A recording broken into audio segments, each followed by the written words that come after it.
إن الحمد لله نحمده ونستعينه ونستغفره ونعوذ بالله من شرور أنفسنا ومن سيئات أعمالنا من يهده الله فلا مضل له ومن يضلله فلا هادي له وأشهد أن لا إله إلا الله وحده لا شريك له وأشهد أن محمدًا عبده ورسوله أما بعد فإن خير الحديث كتاب الله وخير الهدي هدي محمد صلى الله عليه وسلم وشر الأمور محدثاتها وكل محدثة بدعة وكل بدعة ضلالة وكل ضلالة في النار فأعوذ بالله السميع العليم من الشيطان الرجيم بسم الله الرحمن الرحيم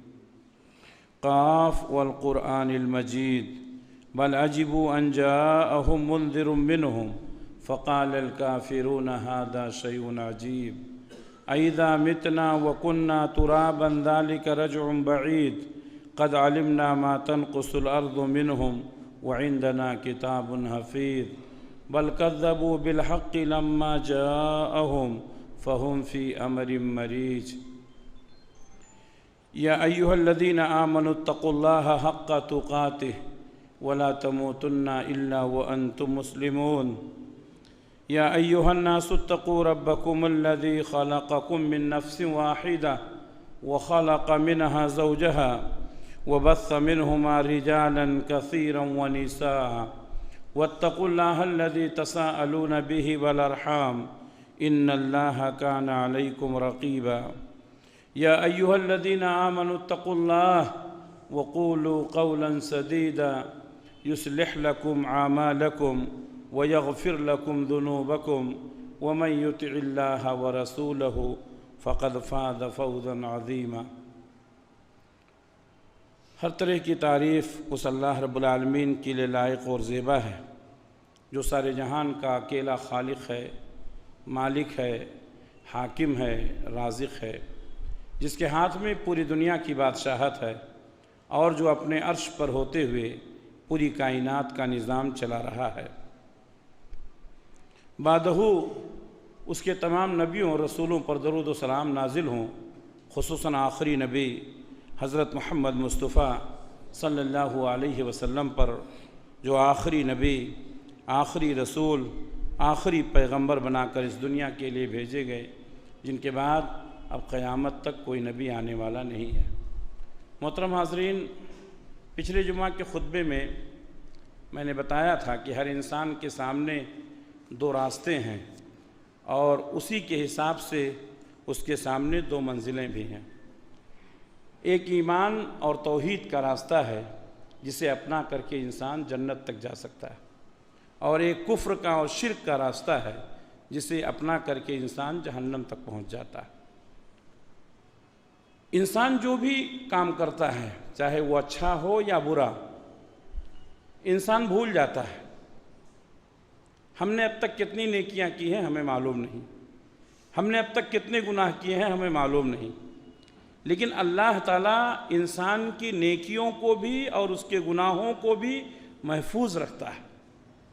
اللہ نے فرمایا فَمَن يَعْمَلْ مِثْقَالَ ذَرَّةٍ خَيْرًا يَرَهُ وَمَن يَعْمَلْ مِثْقَالَ ذَرَّةٍ شَرًّا يَرَهُ۔ اگر کوئی ذرہ برابر خیر کا کام کیا ہوگا تو وہ بھی دیکھ لے گا، اور کوئی ذرہ برابر شر کا کام کیا ہوگا تو وہ بھی دیکھ لے گا۔ یعنی اللہ تعالیٰ نے اس کی نیکیوں کو بھی اور اس کے گناہوں کو بھی محفوظ رکھا ہے۔ ہمیں چاہیے کہ ہم ہمیشہ اللہ کی اطاعت، رسول کی اطاعت و فرما برداری کریں تاکہ جنت والے راستے پہ جا کر کے جنت تک پہنچ جائیں۔ اگر کوئی شخص اللہ اور اس کے رسول کی اطاعت و فرما برداری کرتا ہے تو اللہ تبارک و تعالیٰ اس کو کامیابی سے ہمکنار کرتے ہیں۔ سورہ احزاب کی آیت ہے، اللہ نے فرمایا وَمَن يُطِعِ اللَّهَ وَرَسُولَهُ فَقَدْ فَازَ فَوْزًا عَظِيمًا۔ جو شخص اللہ اور اس کے رسول کی اطاعت کرتا ہے وہ کامیابی سے ہمکنار ہوتا ہے۔ اور اسی سورہ احزاب کے اندر اللہ رب العالمین نے فرمایا وَمَن يَعْصِ اللَّهَ وَرَسُولَهُ فَقَدْ ضَلَّ ضَلَالًا مُبِينًا۔ جو شخص اللہ اور اس کے رسول کی نافرمانی کرتا ہے، گناہ کرتا ہے، تو وہ کھلم کھلا گمراہی میں جا گرتا ہے۔ تو اللہ اور اس کے رسول کی نافرمانی یہ گناہ ہے۔ ہمیں کوشش یہ کرنی چاہیے کہ ہم ہر طرح کے گناہ سے اپنے آپ کو بچائیں۔ انسان بہت سارے گناہ کرتا ہے، اس کو احساس بھی نہیں ہوتا، لیکن وہ گناہ انسان کو جنت سے محروم کر دیتا ہے۔ کبھی کبھی اس کی سزائیں دنیا میں بھی ملتی ہیں۔ تو ہمیں چھوٹے بڑے ہر طرح کے گناہ سے بچنے کی ضرورت ہے۔ آج کے خطبے میں ہم آپ کو یہ بتائیں گے انشاءاللہ کہ گناہ سے انسان کو کیا نقصان ہوتا ہے۔ دنیاوی نقصان بھی ہے، اخروی نقصان بھی ہے۔ ہمارے جسم پر بھی اس کا اثر ہوتا ہے، ہمارے گھر پر بھی اس کا اثر ہوتا ہے، اور کبھی کبھی گناہ جب بہت زیادہ ہو جاتے ہیں تو اللہ کی زمین پر اور دوسرے مخلوقات پر بھی اس گناہ کا اثر ہو جاتا ہے۔ پہلی بات اس سلسلے میں اللہ کے نبی صلی اللہ علیہ وسلم نے فرمایا کہ جو شخص گناہ کرتا ہے تو اس کے دل پر ایک سیاہ نقطہ رکھ دیا جاتا ہے۔ اگر وہ توبہ کر لیتا ہے، اصلاح کر لیتا ہے، تو اس کا وہ نقطہ جو اس کے دل پر رکھا گیا تھا اس کو دھل دیا جاتا ہے، صاف کر دیا جاتا ہے، اس کا دل صاف ستھرا ہو جاتا ہے۔ لیکن اگر وہ توبہ نہیں کرتا ہے، اصلاح نہیں کرتا ہے، تو وہ نقطہ باقی رہتا ہے۔ کہاں پر؟ انسان کے دل پر۔ معلوم یہ ہوا کہ انسان کے گناہ کا سیدھا اثر اس کے دل پر ہوتا ہے، اور کسی بھی چیز کا دل پر اثر انداز ہو جانا یہ بہت ہی خطرناک ہوتا ہے۔ اللہ کے نبی صلی اللہ علیہ وسلم فرماتے ہیں کہ انسان پھر گناہ کرتا ہے، پھر گناہ کرتا ہے، یہاں تک کہ وہ گناہ پر گناہ کرتا رہتا ہے اور اس کا دل سیاہ ہوتا رہتا ہے۔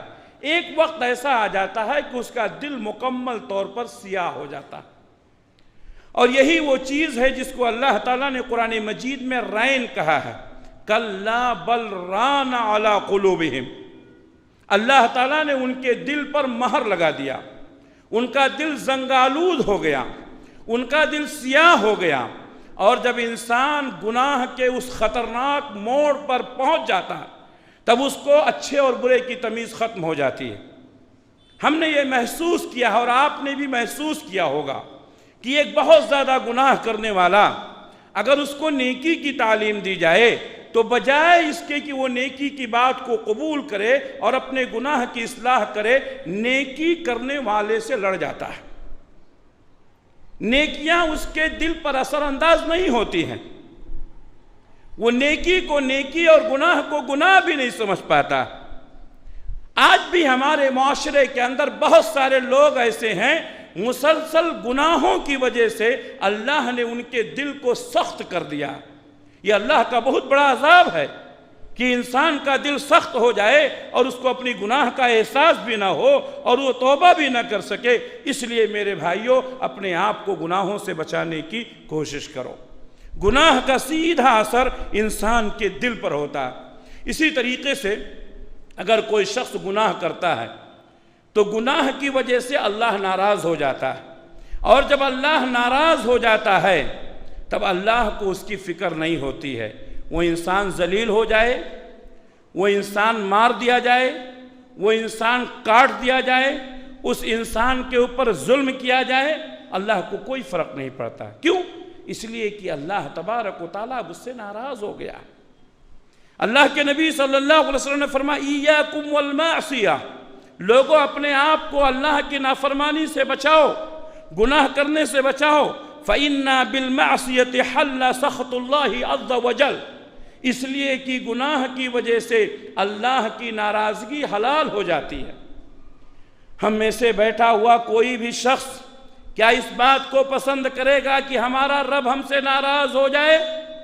کوئی پسند نہیں کرے گا، لیکن یہ حقیقت ہے، ہمارے گناہوں کی وجہ سے ہمارا رب ہم سے ناراض ہو جاتا ہے، اور جب رب ناراض ہو جاتا ہے تو پھر رب کو اپنے اس بندے کی فکر نہیں ہوتی ہے۔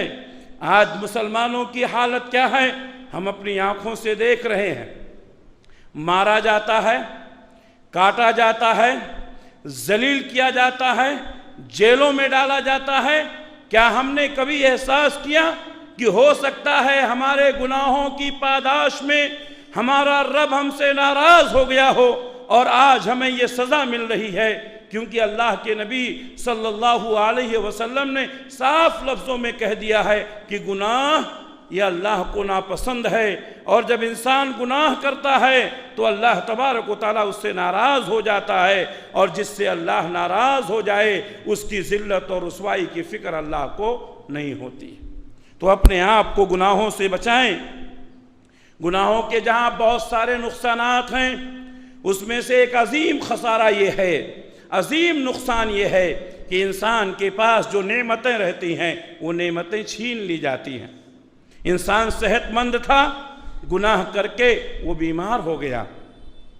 انسان کی روزیاں بہت اچھی تھیں، گناہ کرنے کی وجہ سے روزیاں تنگ ہو گئیں۔ انسان نعمتوں میں پل رہا تھا، گناہ کی وجہ سے اللہ نے نعمت کو چھین لیا۔ قرآن و حدیث میں اس کے بہت سارے دلائل ہیں، لیکن سب سے بہترین دلیل، اللہ تعالیٰ نے حضرت آدم علیہ السلام کو پیدا کیا، ان کی بیوی حوا کو پیدا کیا، دونوں کو جنت میں رکھا اور ان دونوں سے کہا کہ تم جنت میں جہاں چاہو رہو، جو چاہو کھاؤ، جو چاہو پیو، جیسی مرضی ہو زندگی گزارو، وَلَا تَقْرَبَا هَذِهِ الشَّجَرَةِ، لیکن اس درخت کے پاس نہیں جانا۔ آپ سوچیں، ہم سوچیں کہ جنت کتنی بڑی ہے، جنت کتنی عظیم ہے، جنت میں کسی نعمت کی کوئی کمی ہے نہیں، لیکن انسان کی فطرت ہے کہ جس چیز سے منع کیا جائے اس میں انسان کو فائدہ دکھائی دیتا ہے۔ پوری جنت پڑی ہے، جو چاہیں کھائیں، جو چاہیں پئیں، جہاں چاہیں رہیں، جیسی چاہیں زندگی گزاریں، صرف ایک پابندی ہے، وَلَا تَقْرَبَا هَذِهِ الشَّجَرَةِ، اس درخت کے پاس نہیں جانا۔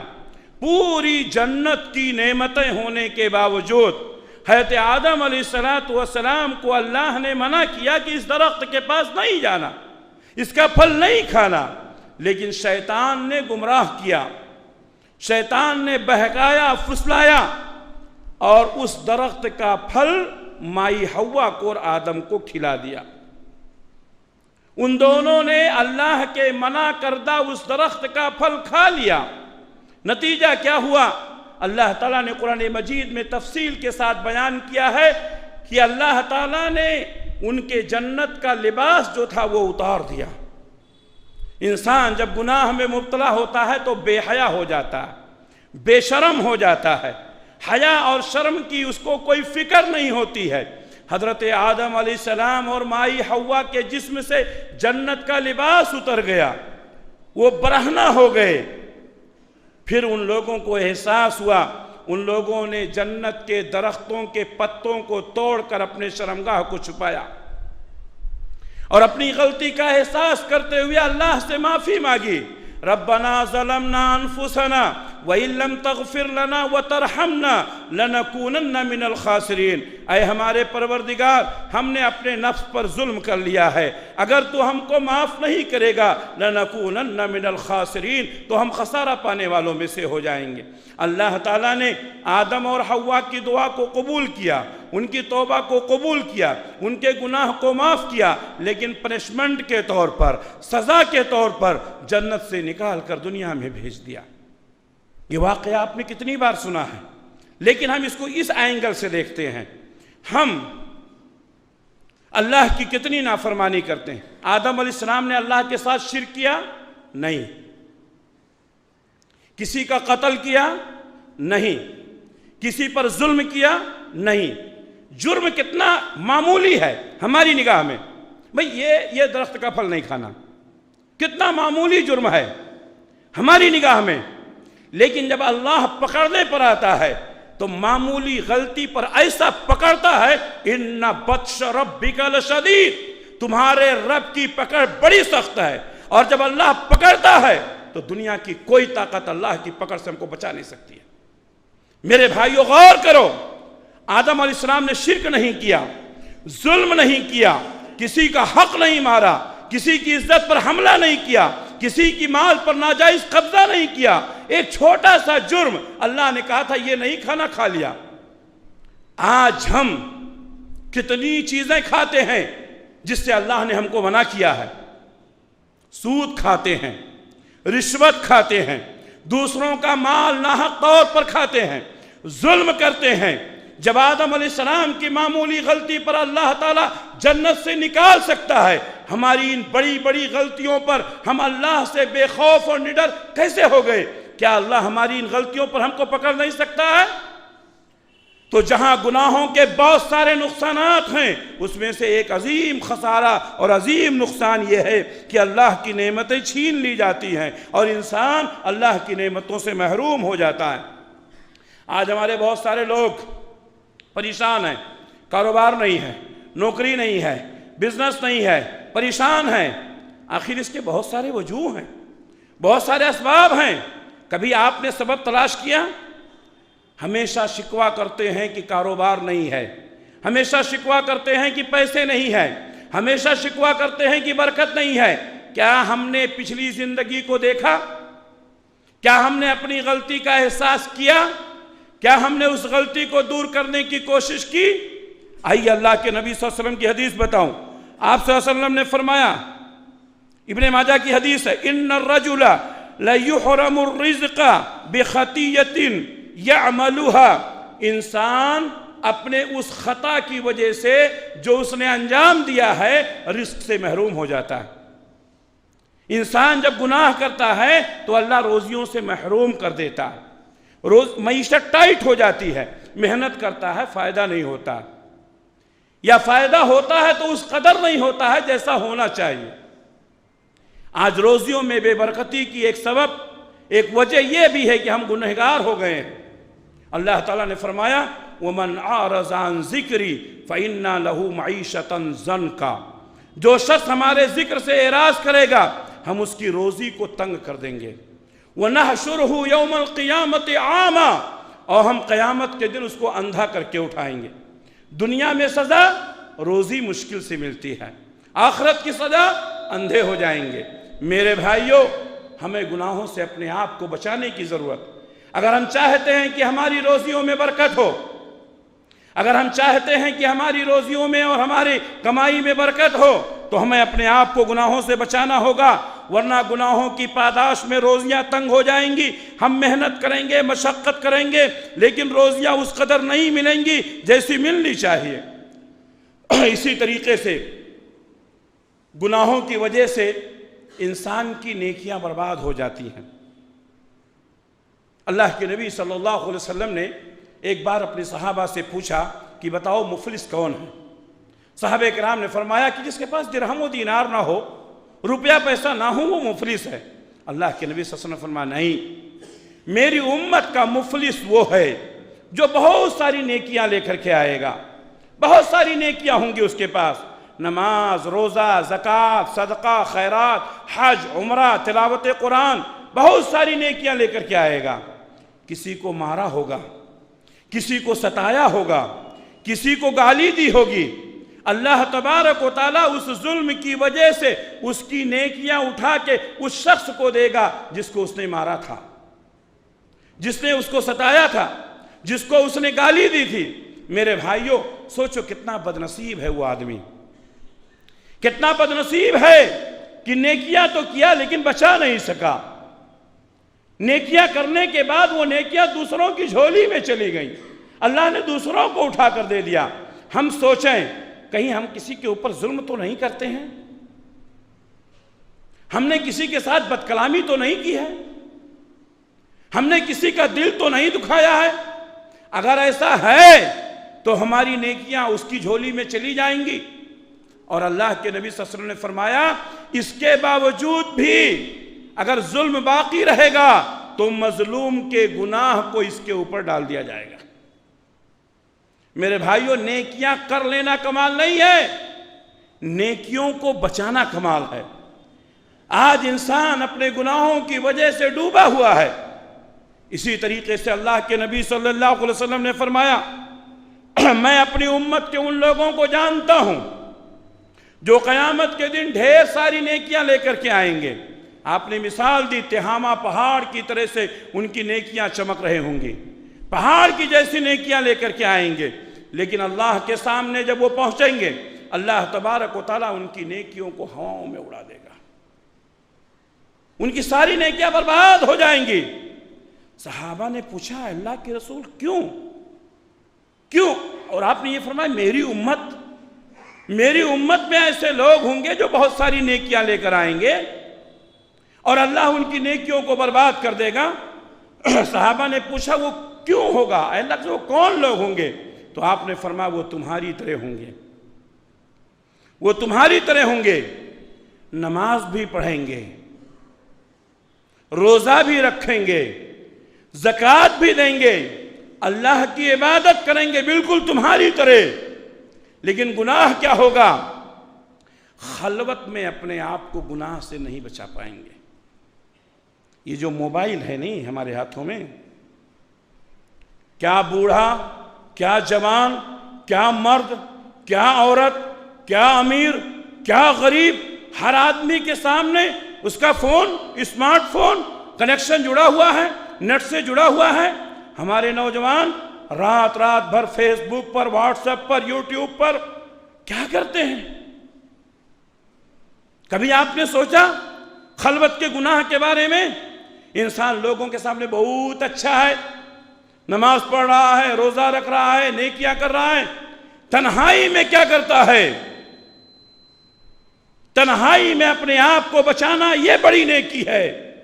پیارے نبی صلی اللہ علیہ وسلم فرماتے ہیں کہ وہ لوگ جن کی نیکیوں کو اللہ تبارک و تعالی ہواؤں میں اڑا دے گا، وہ کون لوگ ہوں گے؟ جو خلوت میں محرمات کو حلال سمجھنے لگیں گے۔ اللہ نے جن چیزوں کو حرام قرار دیا ہے اس کو حلال کر لیں گے۔ آج ننگی تصویریں، گناہ کے کام، گندے گانے، ہمارے نوجوان اس کے رسیا ہو گئے ہیں، اور اس قدر یہ وبا پھیل رہی ہے، کیا بوڑھا، کیا جوان، کیا مرد، کیا عورت، سارے لوگوں کے ہاتھ میں موبائل۔ کیا کرتے ہیں، کیسا کرتے ہیں، کس سے باتیں ہوتی ہیں، کس سے چیٹنگ ہو رہی ہے، اس کا کچھ پتہ نہیں ہے۔ کیا ہم نے اس کا انجام سوچا؟ ارے بھئی ہر چیز اس کے فائدے بھی ہوتے ہیں، نقصان بھی ہوتا ہے۔ موبائل کو اس لیے بنایا گیا تھا تاکہ آپ ضرورت پر دوسروں سے گفتگو کر سکیں، اپنے رشتہ داروں کا حال معلوم کر سکیں، دوسروں کے پاس میسج بھیج کے ان کا میسج منگا سکیں، یا اور ترقی کے اعتبار سے آپ علماء کی تقریریں سن سکیں، صحیح بات معلوم کر سکیں۔ لیکن کتنے پرسنٹ لوگ ہوں گے یہاں جو اپنی موبائل کو ان نیک کاموں کے لیے استعمال کرتے ہیں؟ جب انسان تنہائی میں ہوتا ہے تو اس کا ساتھی شیطان ہوتا ہے، اس کے دماغ میں گندگی ڈالتا ہے اور اس سے غلط کام کرواتا ہے، اور انسان کو احساس بھی نہیں ہوتا ہے، یہاں تک کہ ایک وقت آتا ہے وہ غلط کاموں کا رسیا ہو جاتا ہے، اسے غلط کام ہی اچھا لگنے لگتا ہے، اور اگر اس سے اس کو الگ کر دیا جائے تو وہ بے چین ہو جاتا ہے، وہ تڑپ اٹھتا ہے۔ میرے بھائیوں، وہ لوگ جو خلوت میں، تنہائی میں گناہ کا کام کرتے ہیں، لوگوں کے سامنے اللہ سے ڈرتے ہیں لیکن تنہائی میں اللہ کی نافرمانی کرتے ہیں، حرام کاموں کا ارتکاب کرتے ہیں، پیارے نبی نے فرمایا اللہ ان کی نیکیوں کو ہواؤں میں اڑا دے گا اور ان سب کو اٹھا کر جہنم میں ڈال دے گا۔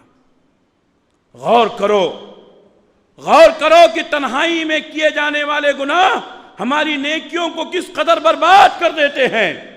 خلوت ہو یا جلوت، اللہ تو ہمیشہ دیکھ رہا ہے۔ آج ہم دن کے اجالے میں بیٹھے ہیں، اللہ تبارک و تعالی ہمیں دیکھ رہا ہے۔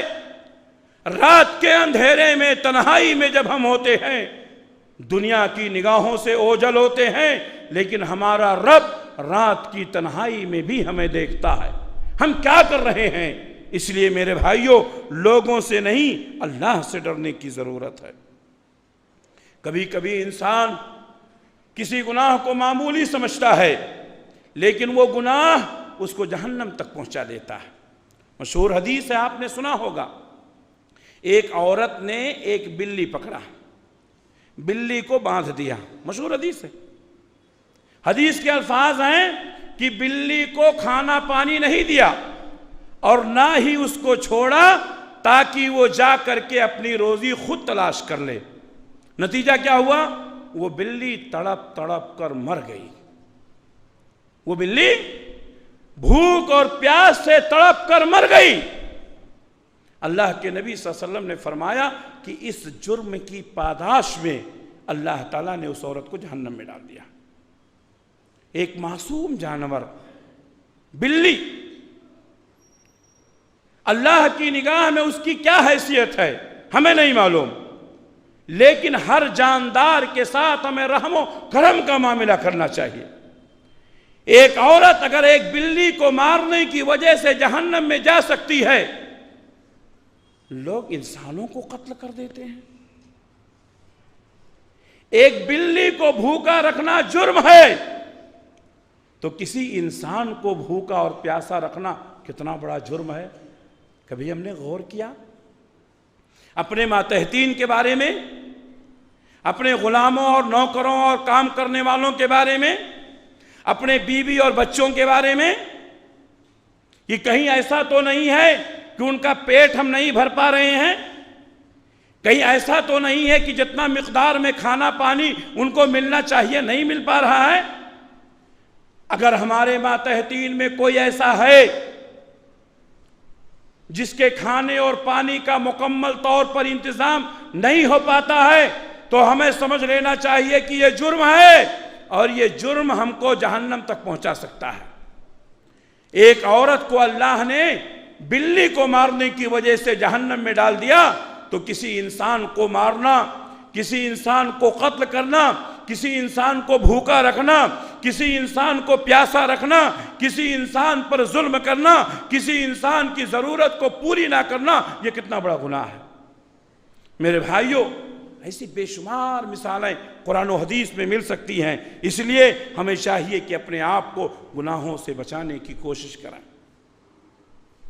اللہ کے نبی صلی اللہ علیہ وسلم ایک بار سفر میں تھے، کسی صحابی نے ایک پرندے کا بچہ اپنے کپڑے میں چھپا لیا۔ وہ چڑیا، وہ پرندہ صحابی کے سر پہ منڈلانے لگی اور آواز کرنے لگی۔ اللہ کے رسول صلی اللہ علیہ وسلم نے فرمایا کہ کس نے اس چڑیا کو تکلیف دی ہے؟ تو صحابی نے کہا کہ اے اللہ کے رسول، اس کے بچے کو میں نے اٹھا لیا ہے، کپڑے میں چھپا لیا۔ اللہ کے رسول صلی اللہ علیہ وسلم نے فرمایا تم نے بچے کو بھی تکلیف دی، اس کی ماں کو بھی تکلیف دی۔ اور آپ نے فرمایا کہ جہاں سے اس بچے کو اٹھا کر لائے ہو فوراً وہیں پر اس بچے کو پہنچا دیا جائے، بچے پر اور ماں کے اوپر احسان کیا جائے۔ آج معمولی پرندہ اگر ہماری وجہ سے اس کو تکلیف ہوتی ہو تو اللہ کے نبی صلی اللہ علیہ وسلم نے اس سے منع کیا۔ آج ہم انسانوں کو تکلیف پہنچاتے ہیں اپنی زبان سے، اپنے ہاتھ سے، اپنی حرکتوں سے، اپنے عمل سے۔ ہم نے کبھی سوچا کہ اس کا انجام کتنا بھیانک ہو سکتا ہے؟ اللہ کے نبی صلی اللہ علیہ وسلم فرماتے ہیں گناہوں کی وجہ سے اللہ کا عذاب آ جاتا ہے۔ آج مختلف قسم کے عذاب میں ہم گرفتار ہیں۔ اللہ کے نبی صلی اللہ علیہ وسلم فرمایا سَيَكُونُ فِي آخِرِ الزَّمَانِ خَسْفٌ وَقَذْفٌ وَمَسْخٌ۔ تین الفاظ اللہ کے نبی صلی اللہ علیہ وسلم نے استعمال کیے ہیں۔ سَيَكُونُ فِي آخِرِ الزَّمَانِ، آخری زمانے میں ایسے حالات ہوں گے، خَسْفٌ زمین دھسا دی جائے گی، وَقَذْفٌ پتھروں کی بارش ہوگی، وَمَسْخٌ اور لوگوں کے چہرے بدل دیے جائیں گے۔ یہ تین قسم کے عذابوں کا ذکر ہے۔ زمین دھسا دی جائے گی۔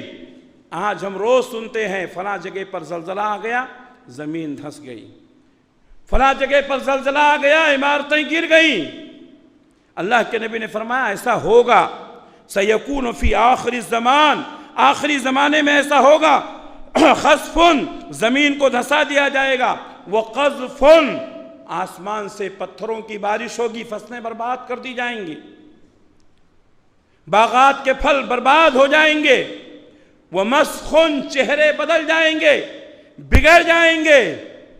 آج انسان مختلف بیماریوں میں اس کے چہرے کیسے بگڑ، اللہ ہم سب کی حفاظت فرمائے۔ یہ کیسے کیسے عذاب ہیں۔ صحابہ کرام نے پوچھا اللہ کے رسول یہ کب ہوگا؟ تو آپ صلی اللہ علیہ وسلم نے فرمایا کہ جب آلات موسیقی بڑھ جائیں گے، گانا باجا۔ آج آلات موسیقی کے بارے میں ہم جانتے، آج تو اللہ کے گھر بھی اس سے محفوظ نہیں ہیں۔ اللہ ہم سب کی حفاظت فرمائے۔ پیارے نبی نے فرمایا آلات موسیقی بڑھ جائیں گے، گانے بجانا یہ زیادہ ہو جائے گا۔ پہلے انسان گانا بجانا دیکھنے کے لیے کہیں جاتا تھا، گانے بجانے کے لیے ٹی وی پر بیٹھتا تھا، ٹی وی کے سامنے بیٹھتا تھا۔ آج ہمارے جیب میں گانے بجانے کے آلے ہیں اور لوگ اپنے رنگ ٹون پر مختلف قسم کے گانے رکھتے ہیں، مختلف قسم کے ڈائیلاگ رکھتے ہیں۔ ایک زمانہ تھا کہ مسجد کے سامنے سے گزرنے والا اگر مسجد کی توہین کیا ہے، اگر اونچی آواز میں بات کیا ہے، اگر اس نے گانے باجے کا استعمال کیا ہے تو مسلمان جوش میں آ جاتے تھے، بھڑک جاتے تھے اور فتنہ پیدا ہونے کا اندیشہ ہو جاتا تھا۔ ہم ان کو کیا کہیں گے؟